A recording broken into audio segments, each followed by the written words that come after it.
But what Chris was doing over there is he was using his academic understanding and credentials to teach in the history department of a university in Lithuania. And the goal of this university is to be a gospel influence in Eastern Europe. And they have students that come from all over the world, but especially Eastern Europe, to come to that university. And they offer them a classical liberal arts education, but they sneak in evangelism for these students that come oftentimes from secular backgrounds. And so Chris was serving over there. He had to raise support to do that. It is not funded. This is by the university itself. You raise your support and you go over there so that you can support the teaching of that university so that it can continue to be a gospel light to the students that come to that. And so we're glad to have them back. We greatly missed them, and we would like for them to share a little bit about that experience.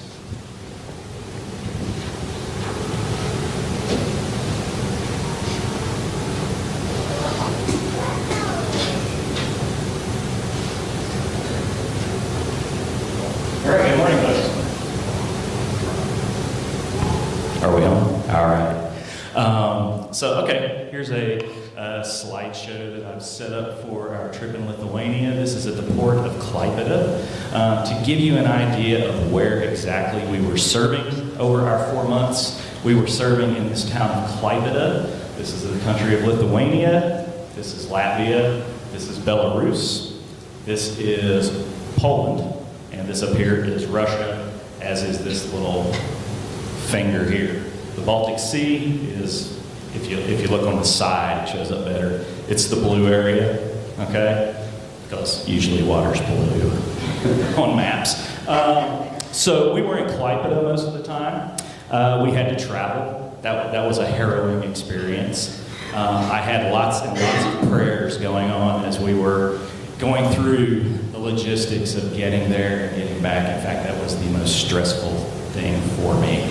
I prayed probably more for that than I've prayed for about anything in recent years, to be quite honest with you. We had, 9 suitcases, I think, going over, and something like 11 coming back. So that was a lot, to say the least. We also have backpacks. You can see here the kids have the backpacks. There we are on the plane, getting ready to go. We were there. The first slide shows that we were there from August to December, so it was a little over 4 months. We served in Klaipėda. These are a couple of little landmarks that are in the city of Klaipėda. Here we have one of the oldest buildings. It looks like one of those old German, buildings with the beams exposed. This here is Theater Square, or Teatra Extra, as they call it. And this is pretty impressive. This little statue here had to be removed when Adolf Hitler gave a speech on this balcony back in 1941. When the Germans took over, because it was facing out. They didn't want Hitler looking at its backside, so they actually removed the statue, right? After the Soviets, the Red Army, come in, they bring in a statue of Stalin, which has been since removed, and we have the old statue there. This is the Meridiana, which is a boat from the Soviet era. It's sort of an iconic representation of Klaipėda. It's placed on the sea, so you can actually go get a fairly expensive dinner if you go to the Meridiana. We didn't partake in any way, shape, or form. Then and now, Lithuania did not exist when I was a kid. I had no idea that the Lithuanian Soviet Socialist Republic was even a thing. And then in 1991, after the fall of the Soviet Union, we have the collapse of the USSR, and Lithuania decides to declare its independence.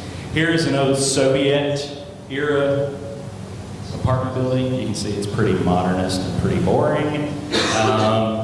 Probably 2 bedrooms for most people. These were for actual officers in the Red Army. This is now, and these are individual houses. These are what I would call McMansions, okay? So the university is basically right in the middle of this and that. Okay, so it's then and now, as I say. Here's some sites around Klaipėda. some fun things we did. Olivia's freaking out because she thinks she's in jail. Actually, this was next to the main post office in town, where they have a carillon that goes off on a regular basis on Saturday and Sunday, and it goes off for a very long time, like a half hour.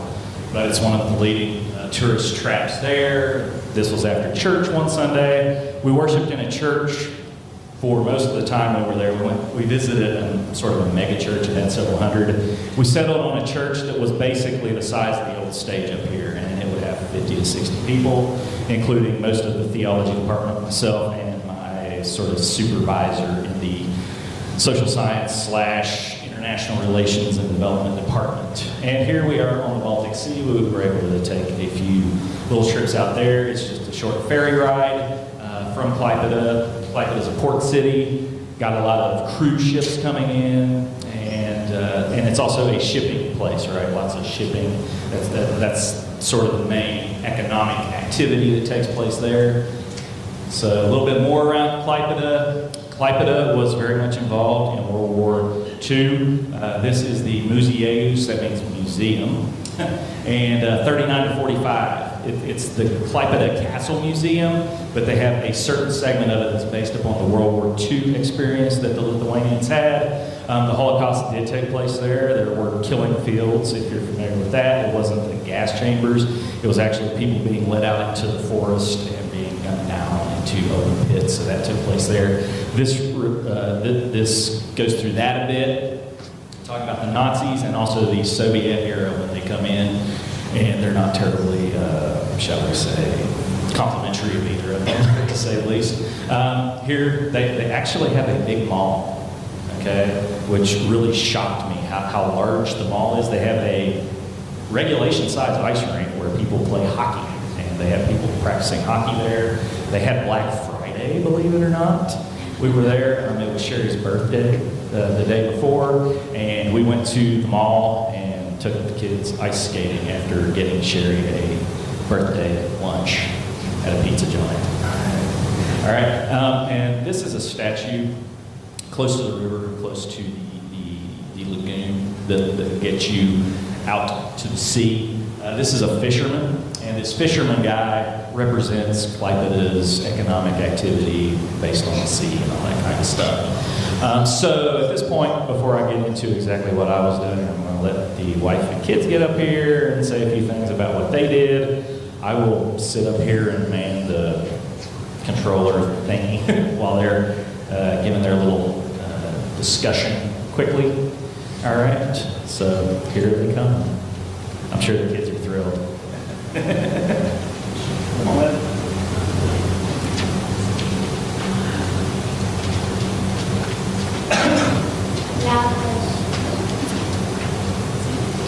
Labas. Kaip sekasi? Ar jūs kalbate angliškai? My favorite thing was my friends and ice skating and also the beach. As you can see, she has pictures of her with the swan and the moose and the beach and ice skating.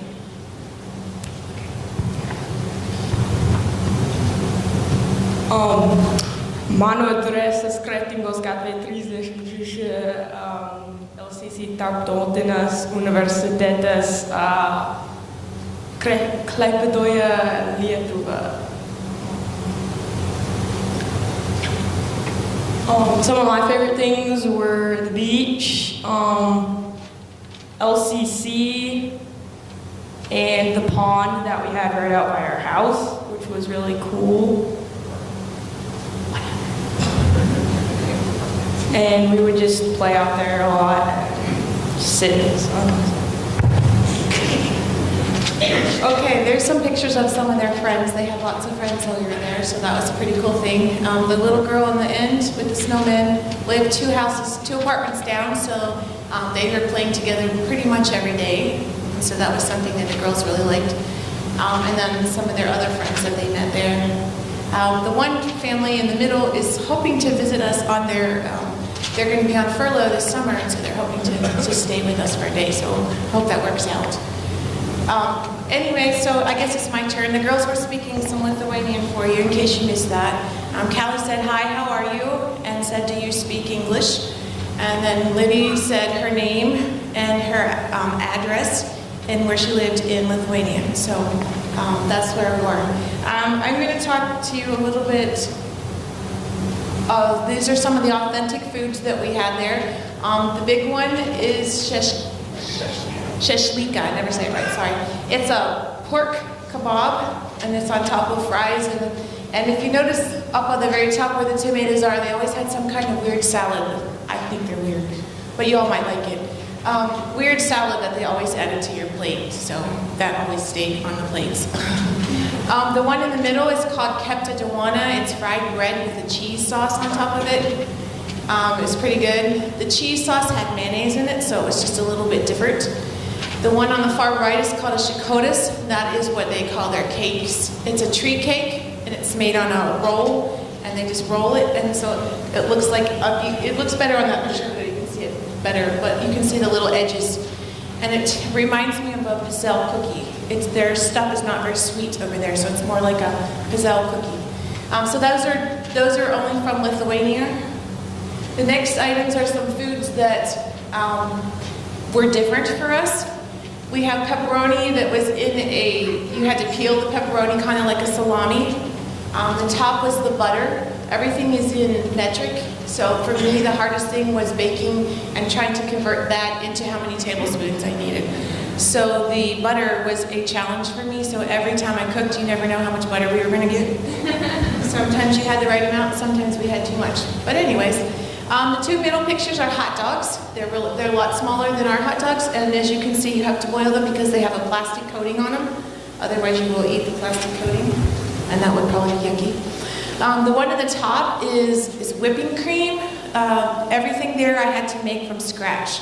There was no going to the store and buying a can of cream of mushroom soup, no going to the store buying a can of pumpkin or a can of green beans or anything like that. You make everything from scratch. So I made Cool Whip with that because I had to make my own whipping cream. The bottom is some cocoa powder. That was your chocolate cocoa powder. And they didn't have that with the baking stuff. It was all by itself in the chocolate aisle. So of course, I had no idea that's where it was. Some other things that I was going to talk about. Oh, this is my favorite. I had a couple of food stories. So at Thanksgiving time, the staff had a get together where everybody got to provide the meal. And so I volunteered to make some stuffing. And then when I make stuffing at home, I always put sausage in it. So I sent Chris to the store to buy sausage, and he couldn't find sausage. He brought me home bacon. And I was like, oh, that's not going to work. We have to have sausage. So we went back to the store the day that we went to the mall, and we looked for something that looked like sausage, and we found the right picture. And so we purchased that, and we brought it home. And I even asked the lady in Lithuanian and English if she could find me sausage, and she just looked at me like, huh? I'm like, I'm even speaking in Lithuanian. And she still didn't understand. But anyways, so we brought it home, and I opened it up, and that's what we get in the middle. And there's a close-up picture of whatever that thing was. And so we decided that my stuffing was having bacon. And so we used the bacon that Chris brought me originally, and this went in the trash. So we have no idea what this actually was. So we did have, and I have a couple other things before you go on to the next slide, but we did have another funny story about food. We went into one of the restaurants, and Libby ordered a cheeseburger with just bacon, cheese, and ketchup. And so when we get our order, she has 2 pieces of bun, bacon, cheese, and ketchup. They never put on a burger. So we learned to be a little bit more specific and try not to take everything off that we didn't make. The other couple things that I wanted to tell you about the food that we had to make everything from scratch. Like even we had to shred our own cheese, peel your own carrots, nothing prepackaged or anything like that. So I brought my recipes for cookies and forgot the recipes for the main food. So I ended up Googling a lot of things. They didn't have the same ingredients either. Like they didn't have anything with Crisco, so they had no lard, nothing like that you could even substitute. No baking chips, nothing like that. So that was why we took all of our own chocolate chips before we left. So that was a blessing to make sure that we had those. All the sugar and everything, even though they have it, it's different. The sugar is very thick there, and so it's not like as coarse as it is here. And also, see, those are my, okay. Sometimes when we went to the store, we had to guess because we weren't exactly sure what it was. When we went to buy flour, we were fortunate because there was some flour underneath one of the packages. So we're like, oh, that's flour. So, sometimes we were able to guess correctly, but as in my sausage story, we were not. A couple of the ministries that we were involved in before we get to the adaptations, the girls got to play the piano at the staff Thanksgiving dinner. They also got to play at the ICF, which is our International Christian Fellowship. Oh, you did have a slide for that. Okay, so the girls got to play for the ICF, which was our English service. It met every 3 weeks. And so the weeks that we had an English service, we didn't go to the Lithuanian service because it was just too much. And so, but they got to play at the Advent for the English services. They also got to sing. The first picture, they get to sing in the Christmas choir, the concert with the college. I got to play for the chapel, one service. I also played for their Christmas concert. And I got to play for ICF. We went 6 times while we were there, and I got to play for 3 of them. And I also got to play for something interesting in the middle. This is Lithuania. This is I Can Sing of Your Love Forever. So I didn't actually do this song. It was just for an example. But I did get to play for the Lithuanian church one service, and that was a stretch for me because not only did I not know the songs, they were in a different language, and I had no idea when the guy was going to the next key. And so I'm just trying to watch his mouth and trying to look at the words to make sure his mouth is matching the words. And so yeah, that was definitely a challenge for me. Okay, so those were the ministries that we were involved in. Some adaptations that we had to make while we were there. We had to walk everywhere to the store and come back. So there were 4 stores within about 5 kilometers, wouldn't you? No? About half. I'm sorry. There were 4 stores in about a half a kilometer's distance. So we walked to the grocery store, which was great, but until you walk back with all of your groceries. So the first couple of days we decided to stock up on everything, and then we had to carry it all back. So we quit doing that. So basically you went to the grocery store about every 2 or 3 days. Some other things that we had to get used to, you can't flush the toilet paper in a lot of places. And so it's funny when we got back to the U.S., I don't even know where we were, but there was somewhere a sign in a bathroom that said, please flush your toilet paper. So we're thinking, oh, they must have had a lot of Europeans in here. Anyways, our language barrier, we had, of course, we didn't know the language as well, so Chris and I were taking a language class to learn it. The laundry, as you can see in the back of the picture, this is our laundry. I start the morning doing dishes because we didn't have a dishwasher, and then I would throw in some laundry, and then I'd start the kids on school, go back, do some more dishes, come back and take the laundry out, hang it up, and that was all day long. So that was what we did all day long, every day. If you went a day without washing clothes, you were in trouble because you didn't have any. So they would have to hang out. The hardest part was doing sheets because I would start on Monday to wash our sheets, and it would take me till Saturday to get them all clean because I have 2 drying racks and 1 sheet for each drying rack. So that's all I could wash that entire day was 2 sheets. Then the next day I'd do a load of laundry and a duvet cover because that's what they used instead of comforters. Then the next day a load of laundry and another sheet. So as you can tell, by the time it took me from Monday to Saturday to wash sheets, it was quite a fun. The emergency alerts, that's what's over here. So we would get these alerts on our phone and we had no idea what they said. So we're like, we're hoping we're not dying over here because we don't know what these are saying. Personal space, this one was my favorite. They do not have personal space over there. So when you're standing in line or at the grocery store, it was no big deal for someone to come up and just push you out of the way without even saying anything. And our favorite was our apartment was on the corner.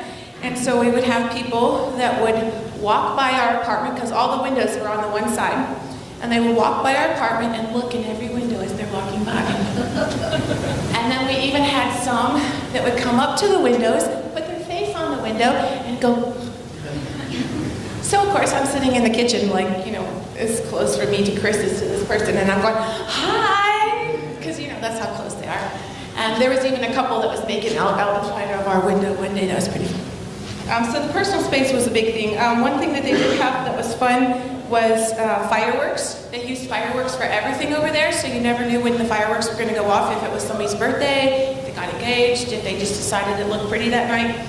The one day they actually went off right over top of the pond that Libby told you that was right beside of our apartment, and I wish I would have videoed it because it was so loud. It sounded like a bomb going off. Then the other thing was our TV. That was an adaptation because everything was in Lithuanian or Russian. And so we watched Netflix. We just hooked it up to the TV and watched a lot of Netflix. We did figure out 3 weeks before we left, though, how to turn the TV to English. Too bad we didn't find that out sooner. But anyways, it was quite fun. So if we ever go back, we know how to turn it back to English. Okay, so then the last, I was going to say, even though there was all these things that we weren't used to, life seemed so much simpler there. It wasn't like we have it here, and it wasn't like busy and going things every day. One of our favorite things was just sitting together every night as a family and watching TV together, and that was something that the girls really loved and treasured just because we got to spend the time together. I think we're so busy here that we just forget, and like even going to people's houses, we were at this one couple's house for 5 times in that 4.5 months. And so, I mean, we don't take the time to go to people's houses and get to know people and just to spend the time. We're so busy.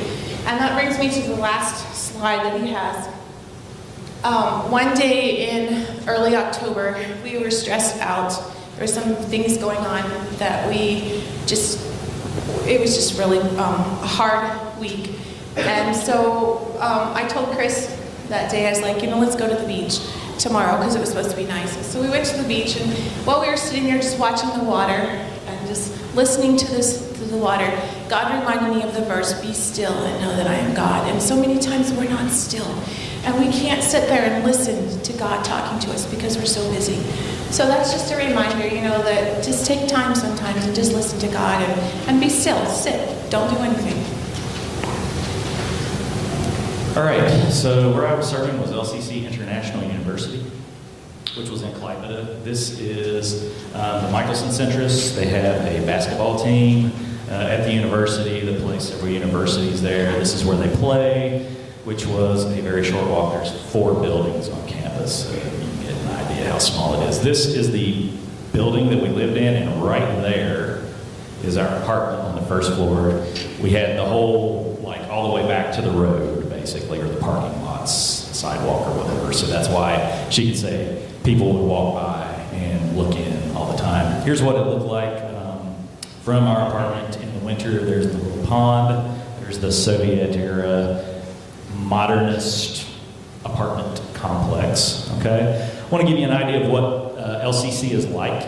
In the fall semester, they had about 630 students, which was up more than what I told you before. Before I told you there were about 550. The fall, they had 630 this year. They had a record freshman class. It was up in the 170 to 180 range.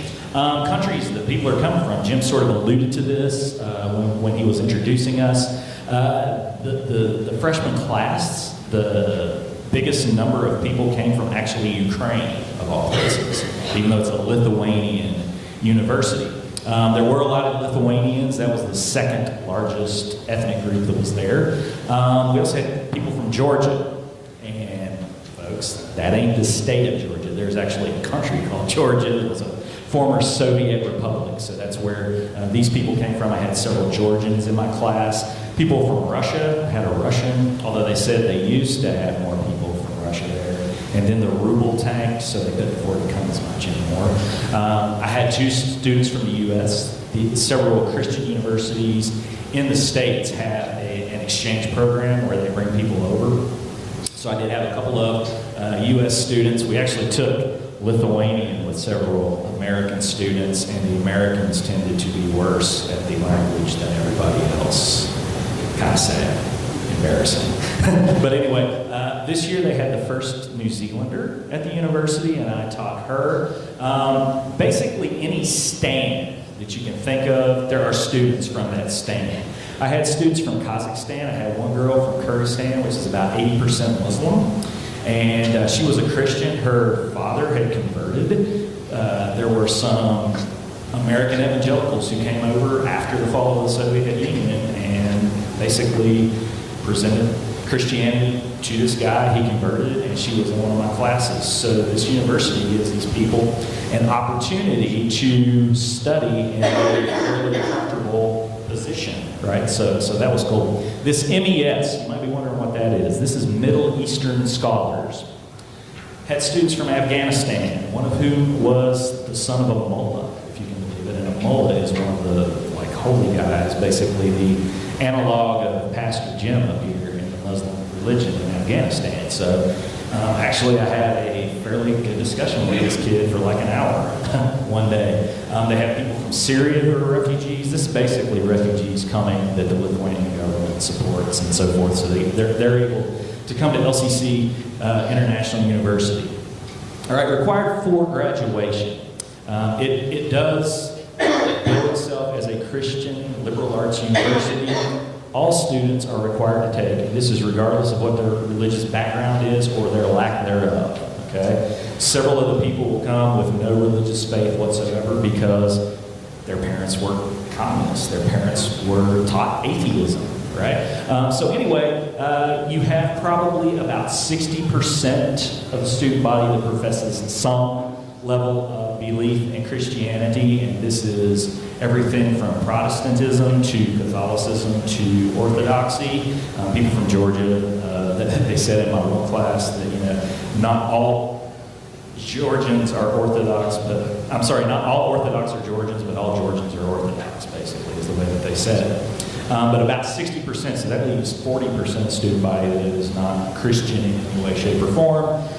So anyway, one of the things that they require for graduation, everybody in the four-year programs, they have theology, psychology, international relations and development. They have international business. They have communications. And did I say theology? They do have theology as well. There's 6 of them. But there's a handful of people in theology as a major, but everybody has to take Introduction to the Bible 1 and Introduction to the Bible 2. My oldest son, who was in my class, actually told me he was quite proud of it. I'm happy to take other religious studies. I got 96 in Bible 1, so this kid had to take that. I'm also worldview and Christian faith, how the Christian faith should work its way out in your everyday life. They have to do that, and also moral philosophy, which is kind of similar probably to what Mark Carlin will teach at the college over here in Addicts. So there are 4 very much Christian-based classes that everybody has to take to graduate, regardless of what the belief system is. All right? And, okay, so what did I teach? Personally, I taught world civilization. That was the only history class I took, although I made the one international relations and development class, a lot of history. So you're fine to talk about Christianity, obviously, the Bible, the gospel. So world civilization, one whole class period is about early Christianity. You can't talk about early Christianity without talking about, Jesus, who he is, what he did, what Christians believe about who he is and what he did. That he died on the cross, he was crucified for our sins as a substitute, and that he rose again 3 days later. And then what did people do as a result of what they believed about Jesus? And you can get into the missionary journeys of Paul and all sorts of interesting things. You can also talk about, medieval Christendom. You can talk about the Reformation and all this kind of stuff. Talk about that at the college over here, but I went into a lot more depth at this Christian university in Lithuania. I taught a class on religion and politics, which was basically a course that was designed to study the interaction between the two. A lot of the kids that were Orthodox, they had established state churches over there, which is something in the states that we're not used to. So we got some good interaction going there. One way we were able to minister to this class specifically, we actually had them over to the apartment. There were only 8 of them, so that was a nice manageable group. 6 of them took us up on the offer and showed up at our apartment one evening, and we were able to talk to them and enjoy some time just chilling out and talking about life. So we were able to build some relationships that way. I've had several students as I was leaving, I'm so sorry to hear that you're leaving, and so forth. So that was good. Also taught intro to political science. I taught American government before. This was new for me. This was they don't really have a history department, but everybody has to take that. So that freshman. This is freshman in international relations and development. And this class here was an elective that students could take. So I had overall about 70 students. I had 1 and 2 classes, but everybody else was, unique as a student, so in a good way, right? So anyway, these are the 3 classes that I taught. That's primarily why I was over there. The wife and kids, I already told you that they were able to do some ministry as well while they were there, so that was cool. We didn't know that was going to be the case. So I didn't teach theology. I am able in a couple classes to bring the gospel in very clearly, right, on one or more occasions. So I'm thinking about this, right? The university is established to be a Christian liberal arts university in a place that was formerly officially atheist, right? I'm not teaching theology. My primary goal, or my primary job, is not to be a preacher, right? A lot of times when you think of people doing mission work, they're going to start a church or they're going to preach. But you got theology guys who are teaching Intro to Bible 1 and 2. They're all evangelical. They are all quite orthodox from what I can tell. I heard several of them speak what they believe about Christ, what he did. It lines up with where I am on things. So I look at it, and I was talking to my director. We ate dinner with the chair of the department I was working in. And basically, what we were talking about was, the way I view what I'm doing here is basically supplementing what they're doing, the theology teachers, right? And this verse came to mind, right? 1 Corinthians 3, 6, and 7. This is Paul writing. He writes, I planted, Apollos watered, but God gave the growth. So neither he who plants nor he who waters is anything, but only God gives the growth. So I'm looking at, hey, if I can plant a seed, if I can water a seed that's been planted, that's cool, right? I'm doing what I can do. It'd be great if somebody wants to say, hey, this Jesus guy, I would like a relationship with him. With me, that'd be great. But I can't guarantee that's going to happen. I can only do what I can do. That's plant the seed or water the seed that's already been planted. So I think I did that. They had a couple of, they had student evaluations that they give out, right? And they asked a question, so how well did this professor integrate Christian worldview into the class? So on world civilization, religion, and politics, I was up above the average. So I was happy about that. Intro to political science, I was struggling figuring out how to actually integrate it, so it was slightly below the average, but I hope I achieved my goal, right? So we were blessed to be able to do that. I first got interested in mission work back as an 8-year-old, right? I can remember Boomer Baptist Church in West Virginia. They had a missions conference. This guy, Ron White from Japan, he'd been born in Boone County, West Virginia, a very depressed area. And he had grown up and gone to Japan and talked about all his Japanese stuff and his church planting. And I was fascinated with that, right? And apparently I said I wanted to be a missionary at some point because this Sunday school teacher that I had at the time would always say, you said you wanted to go to Australia as a missionary when you were a kid. I don't remember saying Australia, right? I've never even been to Australia, but God opened the door for Lithuania, right? A place I didn't even know existed when I was, in 3rd grade as an 8-year-old kid, right? So I feel very blessed. But before I step down and turn it over to whoever I'm turning it over to, I think it's not Kelly, right? So before I do that, I wanted to say achu. Okay? Now that's not a sneeze, folks. It's a C with a little tail on it, i.e. achu, which means thank you in Lithuanian. Several people here have helped out. I want to thank the Missions Committee because they basically sponsored about probably half to 60% of what we got for the trip. I want to thank several people. I won't steal your reward in heaven by saying some people gave us extra funds at various times before we left, helped out in various ways. I definitely want to thank Mark and Pam Carlton because they went out of their way. Pam had the power of the purse, right? Taking care of any bills that we had while we were gone. They helped us with some things that needed to be done at home. Like my battery went out one time, so they got that taken care of. I think Sean Slinger replaced it after Mark and Pam bought it because she had power of the purse, right? So I was able to drive my car to work when I got back. So I wanted to thank those folks. I want to thank Pastor Jim.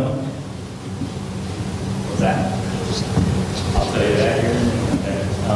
Pastor Jim, he emailed shortly after we arrived. My youngest, Callie, had put up a prayer request into the little plate as it went around, or the bag, I guess, saying she wanted to be safe while she was in Lithuania.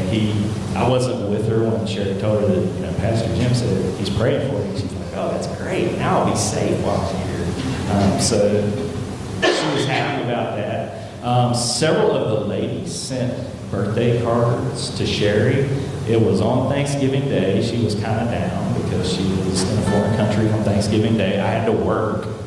They don't do Thanksgiving over. I had to work on Labor Day and Thanksgiving Day. Imagine that. So she was kind of down, blue, that she didn't have family to spend Thanksgiving with. Here comes several birthday cards on her birthday, no less. So she was really happy about that. I want to thank everybody who gave anything, everybody who prayed for us.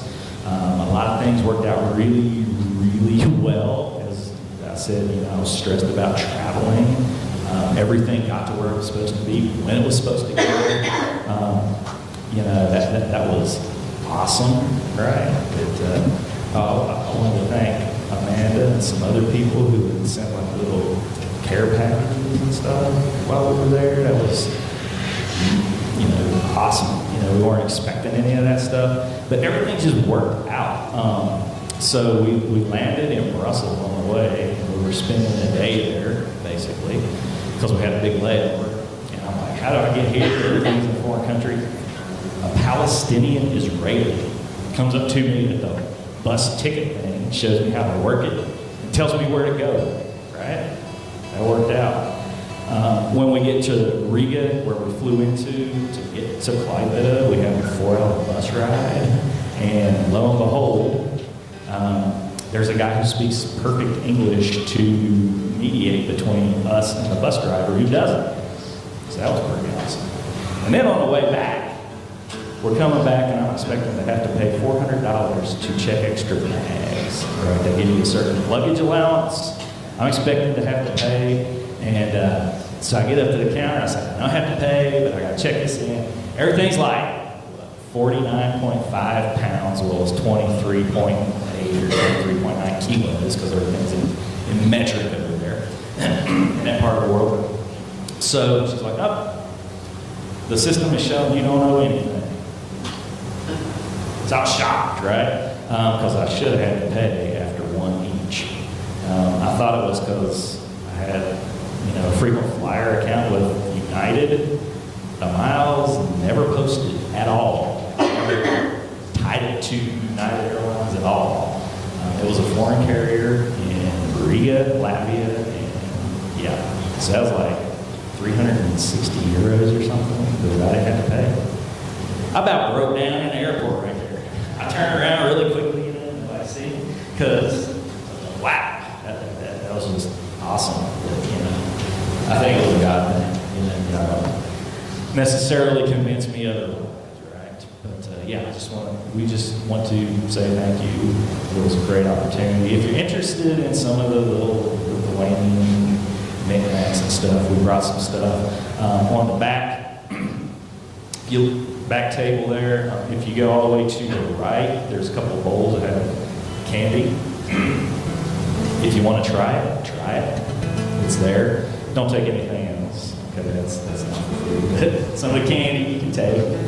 Just look at what it was like. Some of the stuff that we did, some stuff we saw, and I had it's an awesome opportunity. Thank you for the part that you had.